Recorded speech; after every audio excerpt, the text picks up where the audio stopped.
Hello my dear friends, आज हम पढ़ेंगे भारत के प्रमुख दर्रे। दर्रे पहले तो ये पढ़ते हैं कि दर्रे क्या होते हैं, यानी दर्रे किसे कहते हैं, परिभाषा। तो भारत में अधिक मात्रा में दर्रे पाए जाते हैं। दर्रे का मतलब होता है दो पहाड़ों के बीच की जगह। दर्रा किसे कहते हैं? जब दो पहाड़ों के जो बीच में जगह होती है उसे कहते हैं दर्रा, जो नीचे की ओर दब गई है। यह संरचना ज़्यादातर पहाड़ों से नदी बहने की वजह से बनती है। अब जो है ना, ये दर्रे बनते क्यों हैं? तो ये जो दर्रे बनते हैं, ज़्यादा से ज़्यादा नदियों के बहने से दर्रे बनते हैं। लेकिन इसके कुछ और भी कारण हैं, जैसे कि भूकंप, ज्वालामुखी, ज़मीन का खिसकना, उल्का गिरना आदि। पहाड़ियों एवं पर्वतीय क्षेत्रों में पाए जाने वाले आवागमन के प्राकृतिक मार्गों को दर्रा कहा जाता है। समझे? दर्रा किसे कहते हैं? पहाड़ियों एवं पर्वतीय क्षेत्रों में पाए जाने वाले आवागमन के प्राकृतिक मार्गों को दर्रा कहते हैं। अब जो भारत के प्रमुख दर्रों की राज्यवार सूची है, पहले तो आपको मैं मैप में दर्शाऊंगा, दिखाऊंगा, जो आप समझ लेना देख के कि कौन सा दर्रा लगभग किस राज्य में पड़ता है। तो ये ऊपर हमको पता है जम्मू कश्मीर और लद्दाख है।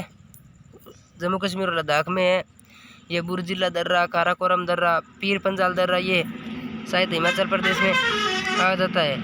बारालाचा दर्रा, जोजिला दर्रा, और ये जैसे जैसे राज्य आते हैं। ये उत्तर प्रदेश में कोई दर्रा नहीं है।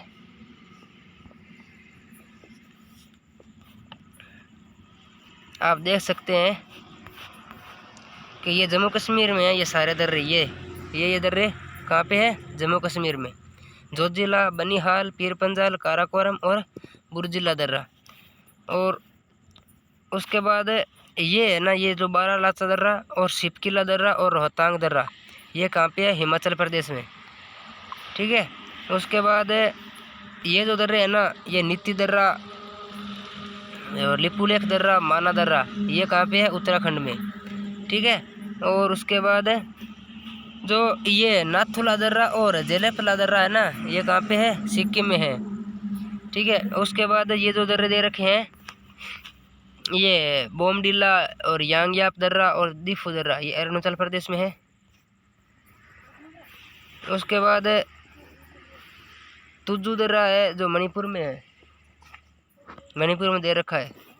उसके बाद ये जो पालाघाट दर्रा है और ये सेनकोटा दर्रा, ये कहाँ पर है? केरल में। और ये जो थाल घाट दर्रा और भोरा घाट दर्रा है, ये महाराष्ट्र में है। ये हमने मैप में समझे हैं कि दर्रे कहाँ कहाँ पे हैं। ये भारत के प्रमुख दर्रे हैं। ठीक है।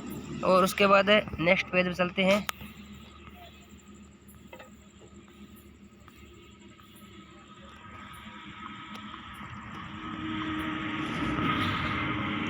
नेक्स्ट पेज जम्मू कश्मीर के जो प्रमुख दर्रे हैं, बनिहाल दर्रा। इसमें मैं आपको पहले ये जो जम्मू कश्मीर के दर्रे हैं ये एडिट नहीं कर सकता हूँ, बाद में करूँगा मैं। जम्मू कश्मीर में जो दर्रे हैं, बनिहाल दर्रा जो जम्मू को श्रीनगर से जोड़ता है। और जो पीर पंजाल दर्रा है वो जम्मू को पुंछ और राजौरी से जोड़ता है। बुर्जिला जो दर्रा है वो श्रीनगर को गिलगित से जोड़ता है। और जोजिला दर्रा है वो श्रीनगर को लेह से जोड़ता है। उसके बाद हम पढ़ेंगे लद्दाख के दर्रे। लद्दाख के जो क्षेत्र के दर्रे हैं, वो सबसे पहला क्षेत्र है काराकोरम दर्रा, जो कि लद्दाख को चीन के शिनजियांग से जोड़ता है। और उसके बाद चांगला दर्रा जो लद्दाख को तिब्बत से जोड़ता है। उसके बाद खारदुंग, श्योक और नुब्रा घाटी के बीच में है। अगहिल दर्रा लद्दाख और चीन के शिकियांग से है। और लनक लाजल जो दर्रा है वो लद्दाख को तिब्बत के लामा से जोड़ता है। उसके बाद है हिमाचल प्रदेश के प्रमुख दर्रे, बारालाचा दर्रा, सिपकी दर्रा, देबसा दर्रा, नीति दर्रा, लिपुलेख दर्रा, माना दर्रा, मंगसा दर्रा और मुनिंग दर्रा। ये है प्रमुख हिमाचल प्रदेश के दर्रे। तो अब चलो देखते हैं कि जो बारालाचा दर्रा है वो मंडी को तिब्बत से जोड़ता है। जो सिपकी दर्रा है वो है किन्नौर को तिब्बत के झांदा जिले से जोड़ता है। और जो देबसा दर्रा है वो कुल्लू को स्पीति से जोड़ता है। और जो नीति दर्रा है वो कैलाश मानसरोवर के लिए रास्ता बना हुआ है नीति दर्रे में। लिपुलेख दर्रा है कुमायूं को तिब्बत से जोड़ता है। और माना दर्रा पिथौरागढ़ को तिब्बत से जोड़ता है। जो मांगसा दर्रा है वो पिथौरागढ़ को तिब्बत से जोड़ता है, और जो मुनिंग दर्रा है वो पिथौरागढ़ को तिब्बत से जोड़ता है। तो ये जो 3 दर्रे हैं माना, मंगसा और मुनिंग, ये पिथौरागढ़ को तिब्बत से जोड़ते हैं ये 3 दर्रे, ठीक है, इनका एक ही काम है। उसके बाद हम पढ़ते हैं सिक्किम के दर्रे। जो सिक्किम में 2 दर्रे हैं, नाथुला और जेलपा दर्रा। नाथुला दर्रा है जो चुम्बी घाटी को तिब्बत से जोड़ता है, और जो ला दर्रा है वो सिक्किम को तिब्बत से जोड़ता है। उसके बाद हम पढ़ते हैं अरुणाचल प्रदेश के दर्रे। अरुणाचल प्रदेश में बेमडी ला दर्रा, दिहांग दर्रा, यांगयाप दर्रा, दिफू दर्श दर्रा और लिखापनी दर्रा, ये दर्रे हैं प्रमुख, ठीक है। तो अरुणाचल प्रदेश में जो बोमडी ला दर्रा है वो तवांग घाटी को लासा तिब्बत से जोड़ता है, और दिहांग दर्रा अरुणाचल प्रदेश को मांडले से जोड़ता है। यांगयाप दर्रा ब्रह्मपुत्र का भारत में प्रवेश मार्ग है। दिफू दर्रा अरुणाचल प्रदेश को मांडले से जोड़ता है, और लिखापनी दर्रा अरुणाचल प्रदेश को म्यांमार से जोड़ता है। उसके बाद हम पढ़ते हैं भारत के प्रमुख दर्रों का विस्तार पूर्वक अध्ययन करेंगे हम। जो प्रमुख दर्रे हैं उनका, जो काराकोरम दर्रा सबसे पहला दर्रा भारत का प्रमुख दर्रा है। यह जम्मू कश्मीर राज्य के लद्दाख क्षेत्र में काराकोरम पहाड़ियों के मध्य स्थित है, इसलिए इसे काराकोरम दर्रा कहते हैं। इस दर्रे से होकर यारकंद तथा तारीम बेसिन को मार्ग जाता है। यह भारत का सबसे ऊंचा 5664 मीटर ऊंचाई है इसकी, और सबसे ऊंचा दर्रा है। यहाँ से चीन को जाने वाली एक सड़क भी बनाई गई है, चीन जाने के लिए एक सड़क बनाई गई है, इसी दर्रे पे है। उसके बाद 2 नंबर जो सबसे प्रमुख दर्रा है वो है जोजिला दर्रा। इसके समुद्र तल से ऊंचाई है 3528 मीटर, 3528 मीटर। यह दर्रा जम्मू कश्मीर राज्य की जास्कर श्रेणी में स्थित है। जोजिला दर्रे का निर्माण सिंधु नदी द्वारा हुआ है। जोजिला दर्रे का निर्माण किसके द्वारा हुआ है? सिंधु नदी के द्वारा। तो ये चीज़ याद रखना कि जोजिला दर्रा का निर्माण किसके द्वारा हुआ है? सिंधु नदी के द्वारा। मैं जो आप लोगों के लिए ये जो वीडियो बना रहा हूँ ना, ये एसएससी के एग्ज़ाम में इसमें से क्वेश्चन आएंगे और ये बहुत ही इम्पोर्टेंट है। तो यह कश्मीर घाटी को लेह से जोड़ता है, और इस दर्रे से श्रीनगर से लेह को मार्ग राष्ट्रीय राजमार्ग 1D गुजरता है, ठीक है। उसके बाद हम पढ़ते हैं बुर्जिल दर्रा। कौन सा दर्रा? बुर्जिल दर्रा।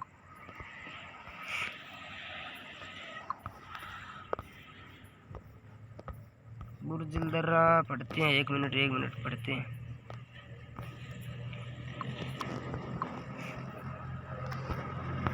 उसके बाद बुर्जिल दर्रा, इसके समुद्र तल से ऊंचाई कितनी है? 41,04,100 मीटर, और यह श्रीनगर को गिलगित से जोड़ता है। यह दर्रा कश्मीर और मध्य एशिया के बीच आवागमन का पारंपरिक मार्ग है।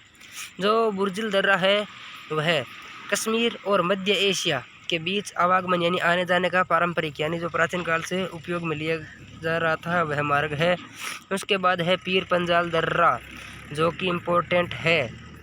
पीर पंजाल दर्रा, इसकी समुद्र तल से ऊंचाई है 3,490 मीटर, और यह दर्रा जम्मू कश्मीर राज्य के दक्षिण पश्चिम में स्थित है। इस दर्रे के कुल गांव से कोठी जाने का मार्ग गुजरता है। जो यह दर्रा है, उस दर्रे से कुल गांव से कोठी जाने का मार्ग है, ठीक है। कोठी जाने के लिए कुल गांव से अगर कोठी जाना हो तो पीर पंजाल दर्रे से होकर ही जाना पड़ता है। उसके बाद पढ़ते हैं बनिहाल दर्रा, जो कि बहुत ही इम्पोर्टेंट है। बनिहाल दर्रा हिमालय का एक प्रमुख दर्रा है। राष्ट्रीय राजमार्ग 1A NH-A इस दर्रे से होकर निकलता है। जो राष्ट्रीय राजमार्ग है 1A और NH-1A इसी दर्रे से होकर निकलता है। यही दर्रा कश्मीर घाटी को जवाहर सुरंग के माध्यम से जम्मू के रास्ते शेष भारत से जोड़ता है। यही दर्रा क्या है कि कश्मीर की घाटी को जवाहर सुरंग के माध्यम से जम्मू के रास्ते शेष भारत से जोड़ता है। बनिहाल दर्रा हिमालय की पीर पंजाल पर्वत श्रृंखला पर है। जो बनिहाल दर्रा वह कहाँ पर है? हिमालय की पीर पंजाल पर्वत श्रृंखला पर है, जिसे चीरते हुए भारत की सबसे बड़ी सुरंग के रास्ते जून 2013 में काजीगुंड से बनिहाल तक रेल सेवा शुरू कर दी गई है। बनिहाल पीर पंजाल पर्वत श्रेणी का एक दर्रा है जो जम्मू कश्मीर राज्य में स्थित है। समुद्र तल से 2,832 मीटर इसकी ऊंचाई है। और 9,291 फीट की ऊंचाई पर पीर पंजाल श्रेणी में स्थित यह दर्रा जम्मू को श्रीनगर से जोड़ता है। कश्मीरी भाषा में बनिहाल का अर्थ है हिमावत। यह दर्रा डोडा जिले में 2,832 मीटर की ऊंचाई पर स्थित है। बनिहाल के मैदानों से कश्मीर घाटी तक पहुंचने का प्रमुख मार्ग है। क्या है प्रमुख मार्ग? बनिहाल के मैदानों से कश्मीर घाटी तक पहुंचने का प्रमुख मार्ग कौन सा है? बनिहाल दर्रा। उसके बाद जो सड़क परिवहन की व्यवस्था, सड़क परिवहन की व्यवस्था करने के उद्देश्य से यहाँ जवाहर सुरंग बनाई गई थी, जिसका उद्घाटन 1956 में किया गया था, जिसके कारण अब इस दर्रे का बहुत उपयोग नहीं रह गया है। किस कारण इस दर्रे का अब उपयोग ज़्यादा नहीं रहा है? सड़क परिवहन की व्यवस्था करने के उद्देश्य से जवाहर सुरंग बनाई गई थी, जिसका उद्घाटन 1956 में किया गया था, और इसे जवाहर सुरंग बनाने के कारण इस दर्रे का उपयोग अब बहुत ही कम हो गया है। उसके बाद हम पढ़ते हैं सीप किला दर्रा। सीप किला दर्रा, इसकी समुद्र तल से ऊंचाई 4,300 मीटर है। यह हिमाचल प्रदेश की जास्कर श्रेणी में स्थित है। यह शिमला को तिब्बत से जोड़ता है। यह भारत की तिब्बत के साथ व्यापार पोस्ट नाथुला सिक्किम में लिपुलेख उत्तराखंड में भी स्थित है। यहाँ से भारतीय राष्ट्रीय राजमार्ग 5 गुजरता है। शिपकिला दर्रा से भारत का जो राष्ट्रीय राजमार्ग है 5 वह गुजरता है। उसके बाद हम यहाँ पर नेक्स्ट पेज में आ जाते हैं और पढ़ते हैं कि यहाँ पर्यटकों एवं तीर्थयात्रियों के लिए भूस्खलन एक बड़ी समस्या है। भूस्खलन किसे कहते हैं? याद रखना दोस्तों, भूस्खलन भूमि के खिसकने को कहते हैं। भूकंप के कारण या बारिश के कारण, किसी भी कारण से जब भूमि खिसक जाती है तो उसे कहते हैं भूस्खलन। उसके बाद है बाड़ोलाचाला दर्रा या बारालाचा दर्रा। इसकी समुद्र तल से ऊंचाई 4,883 मीटर है। हिमाचल प्रदेश में जास्कर पहाड़ियों में स्थित इस दर्रे से लेह और मंडी के बीच मार्ग जुड़ता है। इम्पोर्टेंट चीज है, भूलने का नहीं दोस्तों। उसके बाद हम पढ़ते हैं खारदुंग ला दर्रा। खारदुंग ला दर्रा हिमालय का एक पहाड़ी दर्रा है जो लद्दाख के भारतीय केंद्र शासित प्रदेश के लेह जिले में है। इसे खारदोंग ला या खर्दजोग ला के नाम से भी जाना जाता है। इसके 2 नाम हैं, खारदोंग ला, खर्दजोग ला। अब आप सोचोगे कि जब मैं ये नाम पढ़ता हूँ तो मेरा आवाज़ इतनी रुक रुक क्यों आती है? क्योंकि ये नाम है, इतने डिफ़िकल्ट नाम है जो कि एक बार में लिए नहीं जाते हैं। तो अब देखो आगे देखते हैं कि लद्दाख सीमा पर यह दर्रा लेह के उत्तर तथा शोक और नुब्रा घाटियों के प्रवेश द्वार पर है। सियाचिन हिमनद अवस्थित भाग उत्तरार्ध घाटी तक का रास्ता है। जो सियाचिन हिमनद है यह कहाँ पर स्थित है? इसके जो स्थिति में जो भाग है उत्तरार्ध घाटी तक का एक रास्ता है, और यह रास्ता क्या है? यह खारदुंग ला दर्रा, ठीक है।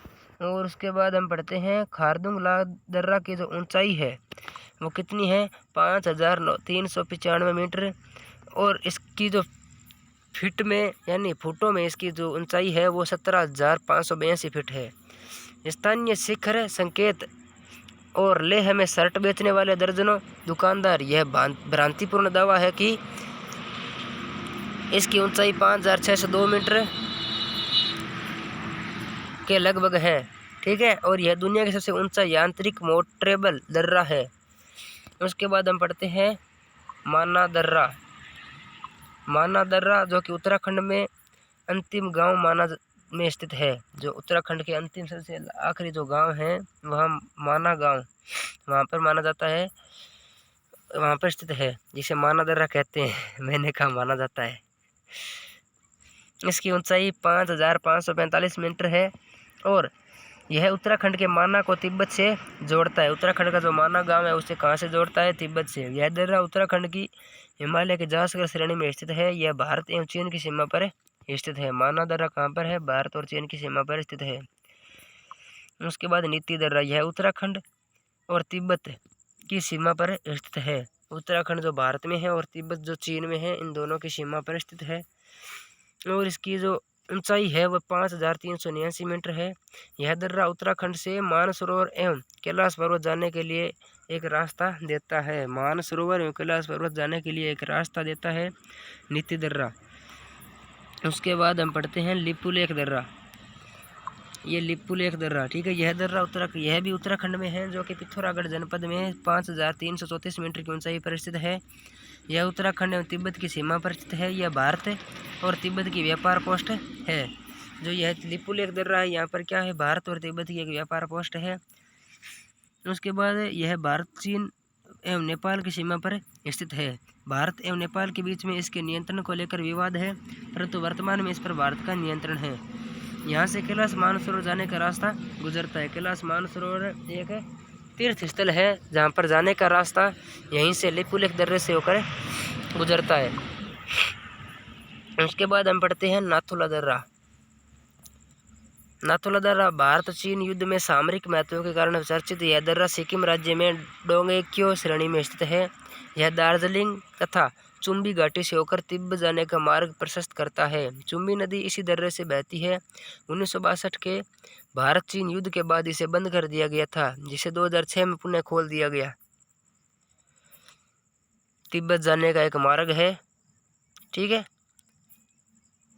चुम्बी घाटी से होकर, नाथुला दर्रे से होकर तिब्बत जाने का एक मार्ग है, जिससे 1962 में भारत और चीन का जो युद्ध हुआ था उसके बाद बंद कर दिया गया था और 2006 में पुनः खोल दिया गया था। उसके बाद हम पढ़ते हैं देवसा दर्रा। देवसा दर्रा हिमाचल प्रदेश के कुल्लू और स्पीति जिलों के मध्य महान हिमालय में स्थित है। यह दर्रा समुद्र तल से 5360 मीटर ऊंचाई पर है। फीट में देखें तो 17,590 फीट पर ऊंचाई पर स्थित है। देवसा दर्रा कुल्लू और स्पीति को जोड़ने वाले पिन पर्वतीय दर्रे की तुलना में एक आसान और कम दूरी का विकल्प है। आसान और कम दूरी का विकल्प है, ठीक है। अभी ये मुझे लगता है आखिरी पेज होना चाहिए शायद तक। और ये जो दर्रा है सुंदर स्पीति घाटी हिमालय के पहाड़ों में हिमाचल प्रदेश के उत्तर पूर्वी भाग में तिब्बत और भारत के बीच एक रेगिस्तानी पहाड़ भूमि है। यह दर्रा कुल्लू में पार्वती नदी की घाटी से होकर गुजरता है, ठीक है। यह दर्रा कहाँ से गुजरता है, कुल्लू में पार्वती नदी की घाटी से होकर गुजरता है। उसके बाद हम पढ़ते हैं जोलेपला दर्रा। जोलेपला दर्रा, इसकी समुद्र तल से ऊंचाई 4270 मीटर है। इसका निर्माण तीस्ता नदी द्वारा किया गया था। यह सिक्किम में है और इसका भी सामरिक महत्व है। नाथुला और जोलेपला दार्जिलिंग व चुम्बी घाटी से होकर तिब्बत जाने का मार्ग है। उसके बाद है बोमीडला दर्रा। इसकी समुद्र तल से ऊंचाई 2217 मीटर है। अरुणाचल प्रदेश के उत्तर पश्चिम भाग में स्थित है और इस दर्रे से त्वांग घाटी होकर तिब्बत जाने का मार्ग है। उसके बाद है डिफू दर्रा, जिस डिफू भी कहते हैं, यह अरुणाचल प्रदेश के पूर्वी भाग में स्थित है। यह दर्रा 4587 मीटर ऊंचाई पर स्थित है। इसकी ऊंचाई फीट में देखें तो 15,049 फीट है। अरुणाचल प्रदेश में स्थित यह दर्रा इस राज्य को मंडाले म्यांमार तक का आसान और सबसे छोटा रास्ता उपलब्ध कराता है। म्यांमार तक का सबसे आसान और छोटा रास्ता भी उपलब्ध कराता है। यह भारत और म्यांमार के बीच एक परंपरागत दर्रा है, जो व्यापार और परिवहन के लिए वर्ष भर खुला रहता है। डिफू या दिफू दर्रा भारत, चीन और बर्मा की सीमाओं के पास है। पूर्वी असम के लिए इसका एक रणनीतिक महत्व भी है। असम के लिए पूर्वी असम के लिए, ठीक है। उसके बाद हम पढ़ते हैं यांग्याप दर्रा, जो कि भारत एवं तिब्बत की सीमा पर स्थित है और यह दर्रा महान हिमालय श्रेणी में अवस्थित है, ठीक है। हिमालय की श्रेणी में है। इसके पास से ही ब्रह्मपुत्र नदी भारत में प्रवेश करती है। उसके बाद है थाल घाट, जिसकी ऊंचाई 583 मीटर है और दर्रा महाराष्ट्र में पश्चिमी घाट की श्रेणी में स्थित है। यह मुंबई को नासिक से जोड़ता है। उसके बाद पढ़ते हैं भोर घाट, जो कि महाराष्ट्र के राज्य के पश्चिमी घाट में स्थित है और यह मुंबई के पुणे से जोड़ता है। उसके बाद है पाल घाट, जो केरल के मध्य पूर्व में स्थित है और इसकी ऊंचाई है 305 मीटर और यह नीलगिरी तथा अन्नामलाई पहाड़ी के मध्य स्थित है। यह केरल और तमिलनाडु को जोड़ता है। तो दोस्तों, कैसा लगा वीडियो कमेंट में ज़रूर बताएं और मेरी इतनी मेहनत के लिए एक लाइक तो दे दीजिए। ओके, शुक्रिया, थैंक यू, बाय बाय।